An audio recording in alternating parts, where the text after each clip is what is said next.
Desa yang tenang dan seorang bidan muda. Desa kecil di wilayah Banjarnegara itu selalu tampak tenang dari kejauhan. Dikelilingi sawah hijau yang membentang luas, kebun pisang yang rimbun, serta rumah-rumah kayu sederhana yang berdiri berjajar rapi mengikuti jalan tanah. Pagi hari di desa itu dimulai dengan suara ayam berkokok, kabut tipis yang menggantung rendah, dan aktivitas warga yang berjalan perlahan tanpa tergesa, seolah waktu memang bergerak lebih lambat di tempat itu. Di desa inilah tinggal seorang bidan muda yang sudah mengabdikan hidupnya untuk membantu warga. Ia dikenal ramah, sopan, dan selalu tersenyum meski lelah kerap menghampiri. Setiap kali ada warga yang membutuhkan pertolongan, siang atau malam, hujan atau panas, ia tak pernah menolak. Tas bidannya selalu siap di samping tempat tidur. Seakan hidupnya memang ditakdirkan untuk selalu siaga. Rumah tempat tinggalnya tidak besar, hanya sebuah bangunan sederhana dengan dinding tembok kusam dan atap genteng merah tua. Namun rumah itu selalu bersih dan rapi, mencerminkan kepribadian pemiliknya yang teratur dan penuh tanggung jawab. Di teras rumah, sering terlihat ia duduk sendiri pada sore hari, memandangi jalan desa sambil melepas lelah setelah seharian bekerja tanpa banyak bicara. Meski dikenal baik oleh warga, tak banyak yang tahu tentang kehidupan pribadinya. Ia hidup sendiri, tanpa pasangan, tanpa keluarga dekat yang tinggal bersamanya. Kesunyian menjadi teman setianya setiap malam, hanya ditemani suara serangga dan angin yang berdesir di sela pepohonan. Namun ia sudah terbiasa, seolah kesendirian itu adalah bagian dari pengorbanan yang harus ia terima. Tak ada satupun warga yang mencurigai apapun tentang dirinya. Semua menganggap hidup sang bidan akan terus berjalan biasa seperti hari-hari sebelumnya.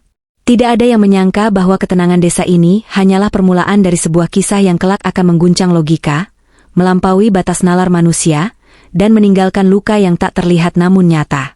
Jalan sepi di balik kebun pisang. Sore itu, sang bidan pulang sedikit lebih lambat dari biasanya setelah membantu persalinan di desa sebelah. Matahari sudah mulai condong ke barat, cahayanya menyelinap di sela dedaunan, menciptakan bayangan panjang di jalan tanah yang jarang dilewati orang. Ia memilih jalur pintas yang melewati kebun pisang, jalan sunyi yang sebenarnya sudah sering ia lewati, namun entah mengapa hari itu terasa berbeda. Angin sore bertiup pelan, menggerakkan daun pisang yang lebar hingga menimbulkan suara gesekan halus, seperti bisikan samar yang sulit dipahami. Tak ada orang lain di sekitar, hanya langkah kakinya sendiri yang terdengar jelas, berpadu dengan suara serangga yang mulai aktif menjelang malam. Keheningan itu seharusnya terasa biasa, namun kali ini justru membuat dadanya sedikit sesak. Tak jauh dari kebun pisang itu berdiri sebuah rumah tua yang sudah lama kosong. Dindingnya mengelupas, kayunya lapuk, dan jendelanya selalu tertutup rapat. Warga jarang mendekat ke tempat itu, bukan karena dilarang, melainkan karena ada perasaan tak nyaman yang sulit dijelaskan. Sang bidan mempercepat langkahnya, namun matanya tak sengaja melirik ke arah rumah tersebut. Saat itulah ia merasakan sesuatu yang aneh. Seolah ada tatapan yang mengikutinya dari balik semak-semak. Ia berhenti sejenak, menoleh ke kiri dan ke kanan, namun tak melihat siapapun. Hanya kebun pisang, tanah lembab, dan jalan sepi yang memanjang ke depan. Ia menarik napas panjang, mencoba menenangkan diri, meyakinkan bahwa perasaannya hanya lelah semata. Namun langkah kakinya terasa semakin berat, seakan tanah di bawahnya menahan. Jantungnya berdetak sedikit lebih cepat. Bukan karena takut yang jelas, melainkan karena firasat yang belum pernah ia rasakan sebelumnya. Di tempat itulah, tanpa ia sadari, takdir mulai bergerak perlahan, menuntunnya menuju pertemuan yang akan mengubah hidupnya selamanya. Pertemuan pertama yang menggetarkan. Langkah sang bidan tiba-tiba terhenti ketika dari balik semak di sisi jalan terdengar suara gesekan pelan, seperti sesuatu yang besar sedang bergerak perlahan di atas tanah yang lembab. Ia menahan napas, tubuhnya kaku, matanya menatap lurus ke depan sementara telinganya berusaha menangkap arah suara tersebut. Udara sore yang sebelumnya terasa sejuk mendadak menjadi berat dan menekan. Dari balik rerumputan tinggi, perlahan muncul sesosok makhluk yang membuat jantungnya seakan berhenti berdetak. Seekor ular besar dengan tubuh panjang dan tebal merayap keluar, sisiknya berkilau tertimpa cahaya senja yang mulai memudar. Kepalanya terangkat, matanya menatap lurus ke arahnya, tanpa desisan, tanpa gerakan menyerang. Ketakutan langsung menjalar dari kaki hingga ke ujung kepala. Nalurinya berteriak agar ia berlari, namun kakinya seolah tak mau bergerak. Tangannya gemetar, tas bidan yang dibawanya hampir terlepas. Sementara pandangannya terkunci pada mata ular itu yang tampak tenang, jauh dari gambaran buas yang selama ini ia kenal. Beberapa detik berlalu terasa seperti menit yang panjang. Ular itu tidak maju, tidak pula mundur. Ia hanya diam, menatap dengan kepala sedikit miring, seolah sedang mengamati, bukan mengincar. Keheningan di antara mereka begitu sunyi, hingga suara serangga pun seakan menghilang dari sekitar. Dengan sisa keberanian yang ada, sang bidan perlahan melangkah mundur. Satu langkah, lalu satu langkah lagi. Aneh, ular itu tidak mengejar. Ia tetap di tempatnya, membiarkan sang bidan menjauh tanpa perlawanan. Saat jarak mereka semakin jauh, barulah sang bidan berbalik dan berjalan cepat. Napasnya terengah, pikirannya kacau. Sepanjang jalan pulang, pikirannya dipenuhi pertanyaan. Mengapa ular itu tidak menyerang? Mengapa tatapannya terasa berbeda? Tanpa ia sadari, pertemuan singkat itu telah meninggalkan bekas yang dalam, bukan hanya rasa takut, tetapi juga rasa penasaran yang perlahan mulai tumbuh di hatinya. Perasaan tak biasa. Sejak pertemuan sore itu, bayangan ular besar terus menghantui pikiran sang bidan. Bahkan ketika ia sudah berada di rumah, membersihkan diri, dan mencoba beristirahat, tatapan mata makhluk itu terus muncul dalam benaknya. Bukan tatapan buas, melainkan tatapan yang terasa tenang, hampir seperti sedang mengamati dengan rasa ingin tahu. Keesokan harinya, ia mencoba meyakinkan diri bahwa semua itu hanyalah kebetulan yang menakutkan, sesuatu yang seharusnya dilupakan. Namun saat sore tiba dan ia kembali melewati jalan yang sama, jantungnya berdegup lebih kencang. Bukan hanya karena takut, tetapi karena ada rasa penasaran yang muncul tanpa ia sadari. Langkahnya melambat ketika sampai di titik yang sama seperti hari sebelumnya. Ia berhenti sejenak, menoleh ke sekitar, separuh berharap tidak melihat apapun, namun separuh lainnya justru menunggu. Detik demi detik berlalu dalam keheningan yang menekan, hingga suara gesekan pelan kembali terdengar dari arah semak. Ular besar itu kembali muncul, kali ini lebih jelas dan lebih dekat. Tubuhnya melingkar tenang, kepalanya terangkat, dan matanya kembali menatap lurus ke arahnya. Aneh, rasa takut yang ia rasakan kemarin tidak lagi sekuat sebelumnya. Yang muncul justru perasaan asing, seperti sedang berhadapan dengan sesuatu yang familiar. Ia berdiri mematung, menunggu reaksi apapun dari makhluk itu. Namun sekali lagi, ular tersebut tidak bergerak agresif, tidak mendesis, tidak mendekat. Hanya diam, seolah memberi ruang dan waktu. Keheningan di antara mereka terasa berbeda, tidak lagi sepenuhnya menakutkan, melainkan penuh tanda tanya. Saat akhirnya sang bidan melanjutkan langkahnya pulang, ia menyadari sesuatu yang membuatnya terdiam sejenak. Untuk pertama kalinya, ia tidak berlari menjauh. Tidak pula menoleh dengan panik. Ia berjalan perlahan, dan di dalam hatinya muncul perasaan yang sulit ia terima. Rasa tenang yang seharusnya tidak ada. Tanpa ia sadari, batas antara rasa takut dan rasa penasaran mulai memudar. Dan di titik itulah, sesuatu dalam dirinya berubah. Pertemuan itu bukan lagi sekadar kejadian aneh, melainkan awal dari ikatan yang perlahan tumbuh, meski logikanya berteriak agar ia berhenti. Obrolan dalam kesepian. Sejak sore itu, pertemuan sang bidan dengan ular besar bukan lagi kejadian yang sepenuhnya mengejutkan. Hampir setiap hari, di jam yang hampir sama, di tempat yang sama, makhluk itu selalu muncul dengan sikap yang tenang. Sang bidan mulai menunggu tanpa sadar, melangkah lebih pelan seolah memberi waktu bagi takdir untuk mempertemukan mereka kembali. Pada awalnya, ia hanya berdiri diam setiap kali melihat ular itu, menjaga jarak dan mengamati dengan hati-hati. Namun keheningan yang tercipta terasa berbeda, tidak menekan, tidak mengancam. Dalam sunyi itulah, sang bidan akhirnya memberanikan diri untuk berbicara, meski suaranya pelan dan ragu, seolah takut memecah keseimbangan yang rapuh. Ia mulai dengan kata-kata sederhana, tentang lelahnya bekerja seharian, tentang warga yang ia bantu, dan tentang rasa sepi yang sering ia pendam sendiri. Ular besar itu tidak memberi reaksi apapun, hanya dia menatap. Namun anehnya, sang bidan merasa didengarkan, sesuatu yang jarang ia rasakan bahkan saat berbicara dengan manusia. Hari demi hari, obrolan itu menjadi kebiasaan. Sang bidan berbicara lebih lama, lebih jujur, mengungkapkan hal-hal yang selama ini ia simpan rapat. Ia mengeluh tentang hidup sendiri, tentang tekanan yang tak terlihat, dan tentang perasaan kosong yang datang saat malam tiba. Keheningan sang ular justru terasa seperti ruang aman yang tak menghakimi. Tak pernah ada sentuhan. Tak ada jarak yang dilanggar. Namun kedekatan itu terasa nyata, tumbuh dari rutinitas dan kejujuran yang tak pernah ia bagikan pada siapapun. Sang bidan mulai menunggu momen itu, bukan dengan rasa takut, melainkan dengan perasaan lega, seolah beban hidupnya sedikit terangkat setiap kali ia berbicara.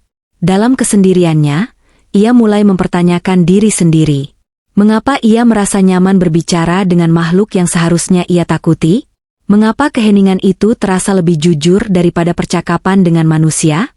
Pertanyaan-pertanyaan itu tak pernah terjawab. Namun perasaan di hatinya terus tumbuh, pelan namun pasti. Tanpa ia sadari, obrolan sepihak itu telah mengubah sesuatu dalam dirinya. Ular besar itu bukan lagi sekadar makhluk asing, melainkan kehadiran yang ia nantikan di tengah kesepiannya. Dan di titik itulah, batas yang seharusnya tegas mulai kabur, membuka jalan bagi ikatan yang lebih dalam. Ikatan yang semakin dalam. Hari-hari sang bidan mulai berubah tanpa ia sadari. Rutinitasnya sebagai penolong warga tetap berjalan seperti biasa, namun pikirannya sering melayang ke satu tempat sunyi di balik kebun pisang. Ada bagian dari dirinya yang mulai menandai waktu, menunggu sore tiba, seolah pertemuan itu telah menjadi kebutuhan emosional yang tak lagi bisa ia sangkal. Setiap kali ia berdiri berhadapan dengan ular besar itu, jarak di antara mereka terasa semakin menyempit, bukan secara fisik, melainkan secara batin. Ia mulai mengenali gerakannya, cara kepalanya terangkat, dan tatapan matanya yang selalu tenang. Tanpa kata, tanpa isyarat, ia merasa seolah sedang bertemu dengan sosok yang memahami dirinya lebih dari siapapun. Namun di balik ketenangan itu, muncul pergolakan batin yang semakin kuat. Sang bidan mulai mempertanyakan dirinya sendiri, merasa bersalah, takut, dan bingung terhadap perasaan yang tumbuh. Ia tahu ini salah. Ia tahu ini tidak wajar. Namun semakin ia mencoba menjauh, semakin kuat pula rasa gelisah yang menggerogoti hatinya. Ia pernah mencoba melewati jalan lain, menghindari kebun pisang dan rumah tua itu. Namun setiap langkah menjauh justru terasa berat, seperti ada sesuatu yang menariknya kembali.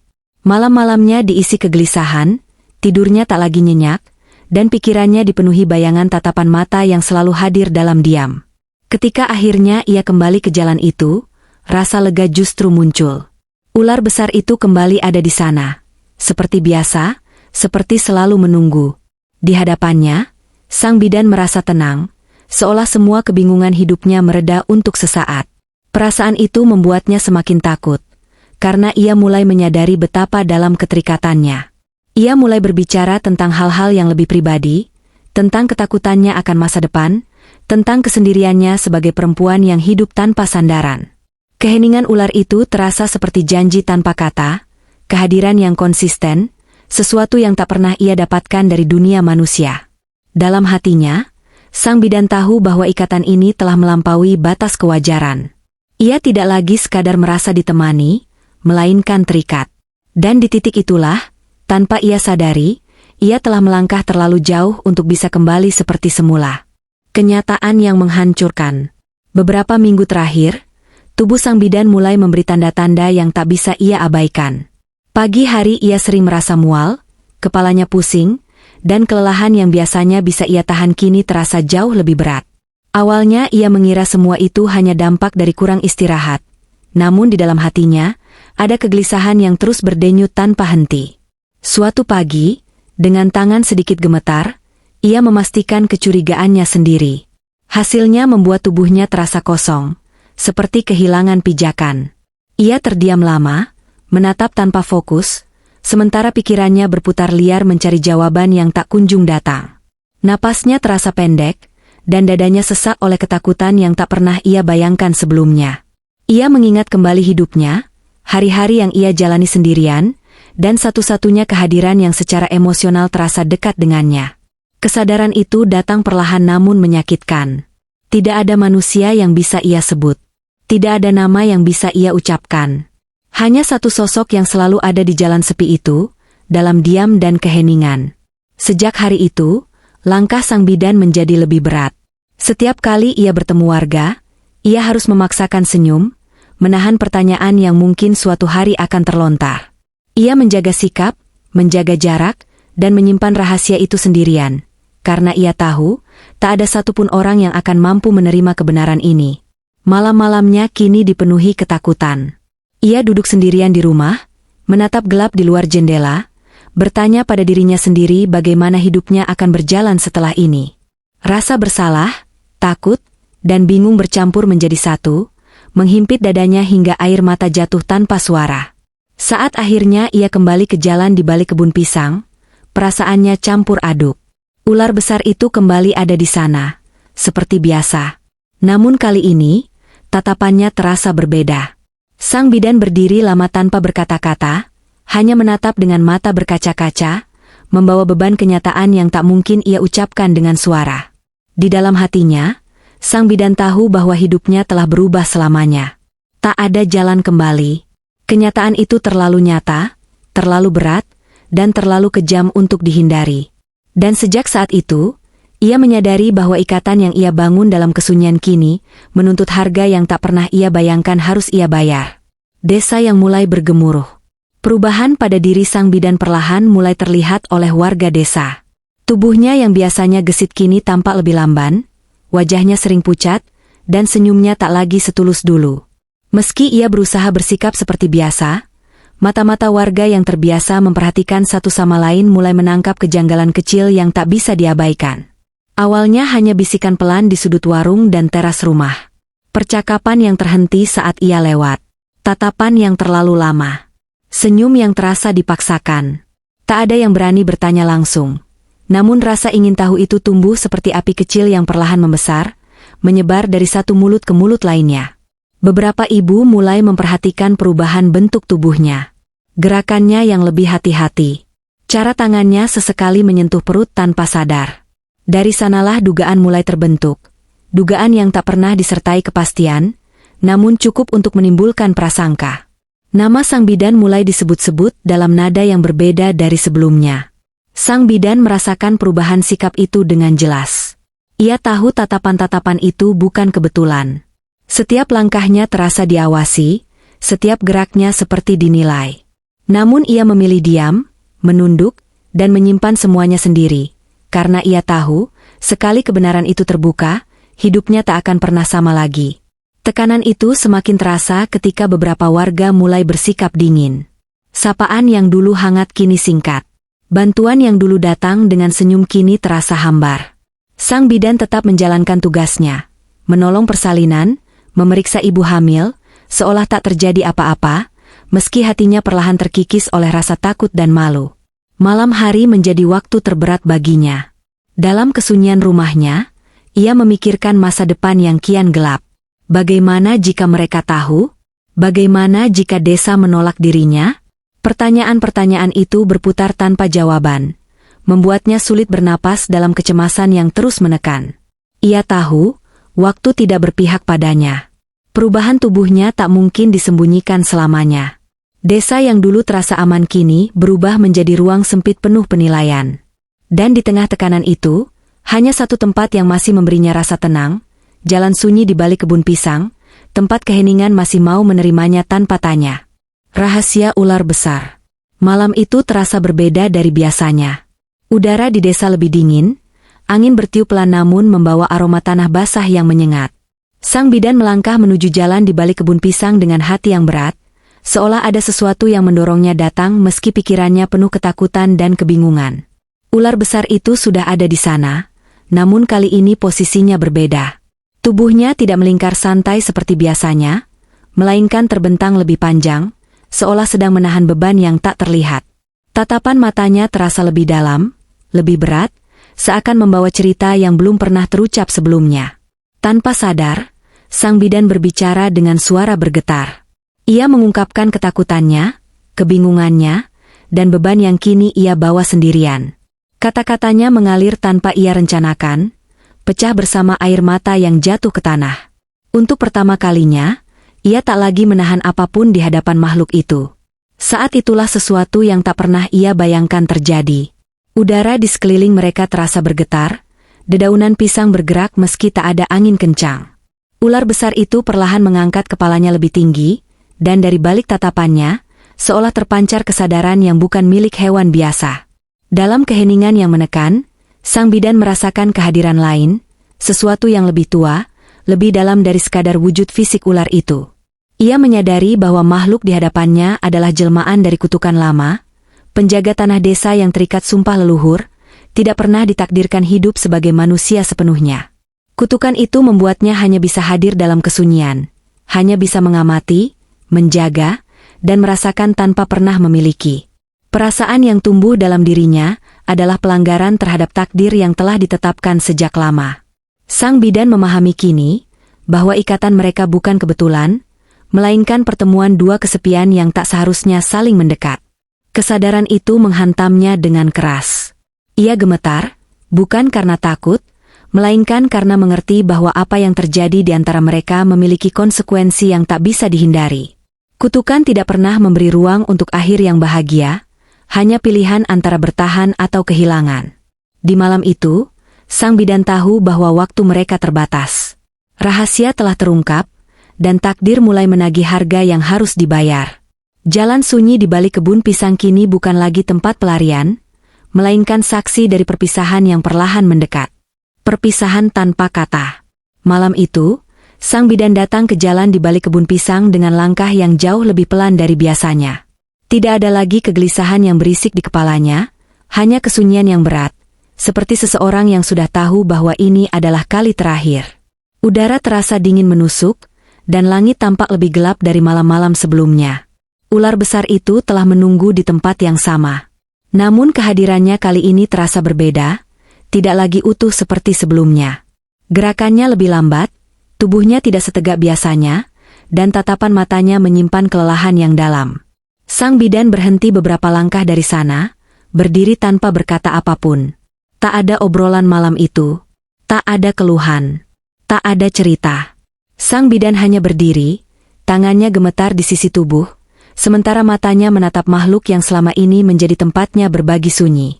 Dalam diam, mereka saling memahami bahwa kata-kata tidak lagi dibutuhkan. Perlahan, ular besar itu menurunkan kepalanya, menyentuh tanah lembab di hadapannya, sebuah gerakan sederhana yang terasa seperti penghormatan terakhir. Sang bidan menahan napas, dadanya terasa sesak, dan matanya panas, namun tak satu pun air mata jatuh. Kesedihan itu terlalu dalam untuk diekspresikan. Tanpa suara, tanpa tanda, tubuh ular itu mulai menjauh perlahan, menyusuri jalan gelap menuju arah yang tak bisa ia ikuti. Tidak ada ledakan cahaya, tidak ada kejadian aneh yang dramatis. Hanya langkah perpisahan yang tenang, seolah makhluk itu memang tidak pernah ditakdirkan untuk tinggal. Sang bidan berdiri lama di tempat itu, bahkan setelah bayangan terakhir menghilang di balik kegelapan. Jalan sunyi itu terasa kosong, lebih kosong dari sebelumnya. Ia menghela napas panjang, menyadari bahwa satu-satunya kehadiran yang memahami dirinya kini telah pergi untuk selamanya. Saat akhirnya ia melangkah pulang, langkahnya terasa berat namun pasti. Tidak ada lagi yang menunggu di jalan itu. Tidak ada lagi tempat berbagi sunyi. Yang tersisa hanyalah dirinya, kenyataan, dan kehidupan yang harus ia jalani sendirian, apapun risikonya. Di malam itu, tanpa saksi dan tanpa kata, sebuah ikatan berakhir. Tidak dengan kemarahan, tidak dengan penyesalan, melainkan dengan penerimaan yang pahit. Dan bagi sang bidan, perpisahan itu akan menjadi luka yang tak pernah benar-benar sembuh. Legenda yang tersisa. Waktu terus berjalan meski hidup sang bidan terasa berhenti di satu titik. Bulan-bulan berlalu, dan ia menjalani hari-harinya dengan tubuh yang semakin berat serta pikiran yang semakin sunyi. Ia tetap bekerja seperti biasa, membantu persalinan, memeriksa ibu hamil, dan tersenyum di depan warga, meski di dalam dirinya ada kehilangan yang tak pernah bisa ia jelaskan. Saat hari kelahiran itu tiba, malam kembali menjadi saksi. Tanpa keramaian, tanpa keluarga yang menemani, sang bidan melahirkan dengan keteguhan yang lahir dari rasa pasrah. Tangis bayi memecah keheningan, dan di saat itulah ia menyadari bahwa hidup, sekejam apapun caranya, tetap memilih untuk berjalan maju. Anak itu tumbuh tanpa ayah yang bisa dikenalkan pada dunia. Sang bidan membesarkannya dengan penuh kasih, namun juga dengan jarak, seolah ada bagian dari dirinya yang selalu dijaga agar tak tersentuh. Ia tidak pernah menceritakan asal-usulnya, hanya memastikan anak itu tumbuh aman, cukup, dan dicintai. Desa perlahan kembali tenang. Bisik-bisik mereda, pertanyaan menghilang, dan kehidupan berjalan seperti biasa. Namun sesekali, orang-orang tua masih bercerita tentang ular besar yang dulu sering terlihat di jalan kebun pisang, penjaga sunyi yang menghilang tanpa jejak sejak bertahun-tahun lalu. Jalan di balik kebun pisang kini jarang dilewati. Tak ada lagi yang berani berlama-lama di sana saat senja tiba. Tempat itu berubah menjadi ruang hening yang hanya menyimpan kenangan, seolah alam sendiri memilih untuk menutup cerita yang terlalu berat untuk diulang. Sang bidan sering melewati jalan lain kini. Namun kadang, dari kejauhan, ia menoleh sejenak, bukan untuk mencari, melainkan untuk mengingat bahwa pernah ada satu masa dalam hidupnya ketika ia dipahami tanpa kata, ditemani tanpa syarat, meski tak pernah bisa dimiliki. Kisah itu akhirnya menjadi legenda desa, diceritakan dengan berbagai versi, dipercayai sebagian, diragukan sebagian lainnya. Namun bagi sang bidan, cerita itu bukan mitos, bukan dongeng, melainkan bagian hidup yang telah ia bayar dengan kesunyian. Dan hingga hari ini, warga percaya bahwa tidak semua cinta datang untuk dimiliki. Ada yang hanya singgah, mengubah hidup seseorang, lalu pergi selamanya. Seperti penjaga sunyi yang pernah jatuh cinta pada manusia, dan memilih menghilang demi menjaga keseimbangan dunia.